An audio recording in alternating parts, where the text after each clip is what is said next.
Assalamualaikum warahmatullahi wabarakatuh. Nama saya Anissa Kairani dengan NIM C1C022148.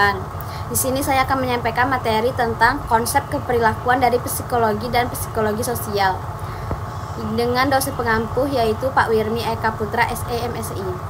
Yang pertama yaitu sikap. Sikap adalah suatu hal yang mempelajari seluruh tendensi tindakan baik yang menguntungkan maupun yang kurang menguntungkan, tujuan manusia, objek, gagasan atau situasi.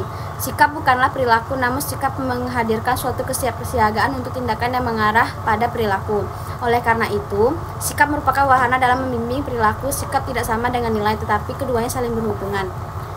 Kemudian fungsi sikap. Sikap memiliki 4 fungsi utama, yaitu pemahaman, kebutuhan akan kepuasan, defensif ego, dan ungkapan nilai.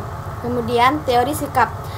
Yang pertama adalah teori perubahan sikap, teori pertimbangan sosial, teori disonansi kognitif, teori persepsi diri, teori motivasi dan aplikasi, teori motivasi awal, teori prestasi, teori motivasi, teori keadilan, kemudian teori RLG, eksistensi, relatedness, dan growth, kemudian teori harapan, teori penguatan, teori atribusi, pendekatan diadik. Kemudian persepsi adalah bagaimana orang-orang melihat atau menginterpretasikan peristiwa, objek, serta manusia. Orang-orang bertindak atas dasar persepsian mereka dengan mengabaikan apakah persepsi itu mencerminkan kenyataan yang sebenarnya. Definisi persepsi non formal adalah proses dengan mana seseorang memilih, berusaha, atau menginterpretasikan rangsangan ke dalam suatu gambaran yang terpadu dan penuh arti. Selanjutnya nilai. Nilai secara mendasar dinyatakan sebagai suatu modus perilaku dalam keadaan akhir atau eksistensi yang khas yang lebih disukai oleh secara pribadi atau sosial bila dibandingkan dengan suatu modus perilaku atau keadaan yang akhir yang berlawanan. Nilai mengandung unsur pertimbangan dalam pengertian bahwa nilai mengemban gagasan seorang individu mengenai apa yang benar, baik, atau diinginkan.